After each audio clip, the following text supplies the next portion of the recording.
عالمی ثقافتی رجحانات عصر حاضر میں نوجوانوں کی زندگی پر غیر معمولی اثرات مرتب کر رہے ہیں۔ فلم، موسیقی، سوشل میڈیا، فیشن اور ڈیجیٹل تفریح نے نہ صرف تفریح کے معیارات بدل دیے بلکہ سوچ، ترجیحات اور زندگی کے مقاصد بھی انہی رجحانات کے تابع ہوتے جا رہے ہیں۔ بظاہر یہ تبدیلی آزادی، جدت اور خود مختاری کی علامت دکھائی دیتی ہے، مگر گہرائی میں دیکھا جائے تو یہ ایک منظم فکری یلغار ہے جو نوجوان ذہنوں کو آہستہ آہستہ ذہنی غلامی کی طرف لے جا رہی ہے۔ اس عالمی ثقافتی یلغار کی بنیاد خواہشات کو ضرورت بنا کر پیش کرنے پر قائم ہے۔ شہرت، جسمانی کشش اور فوری لذت کو کامیابی اور خوشی کا پیمانہ بنا دیا گیا ہے۔ اس ماحول میں مقصد حیات، اخلاقی قدریں اور اجتماعی ذمہ داری پس منظر میں چلی جاتی ہیں۔ نوجوان اپنی صلاحیتوں کو کردار سازی اور علم کے حصول کی بجائے ظاہری قبولیت، فالوورز اور ڈیجیٹل مشہوری کے لیے صرف کرنے لگتے ہیں، جس سے ان کی فکری خود مختاری بتدریج کمزور پڑ جاتی ہے۔ یہ مسئلہ محض ثقافتی نہیں بلکہ فکری اور نفسیاتی سطح پر بھی گہرا اثر رکھتا ہے۔ سوشل میڈیا پلیٹ فارمز کے الگوریدمز نوجوانوں کی پسند و ناپسند کو تشکیل دیتے ہیں، جس سے سوچ کا دائرہ محدود ہو جاتا ہے اور مخصوص خیالات کو ہی مقبول بنا کر پیش کیا جاتا ہے۔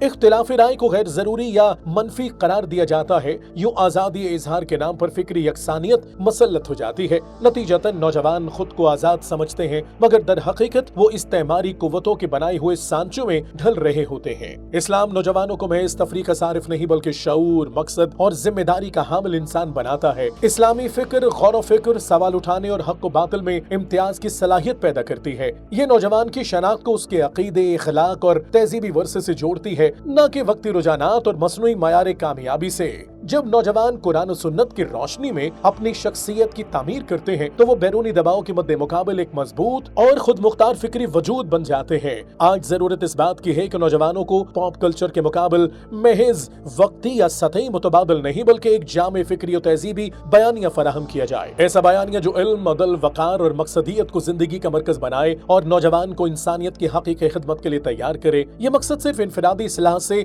حاصل نہیں ہو سکتا بلکہ ایک ایسے اجتماعی نظام کا تقاضا کرتا ہے جو اقتدار کی حفاظت کرے اور فکری آزادی کو حقیقی معنوں میں ممکن بنائے۔ اس پاپ کلچر کے مسلط کردہ ذہنی غلامی سے نجات اسی راستے سے ممکن ہے جو انسان کو اللہ کی بندگی کے سوا ہر غلامی سے آزاد کرے۔ جب اسلام کو فرد، معاشرہ اور ریاست کی سطح پر نافذ کیا جائے گا تو نوجوان اپنی اصل شناخت، وقار اور مقصد کو پہچان سکیں گے اور یہی فکری جدوجہد بالآخر احیائے خلافت پر جا کر مکمل ہوتی ہے۔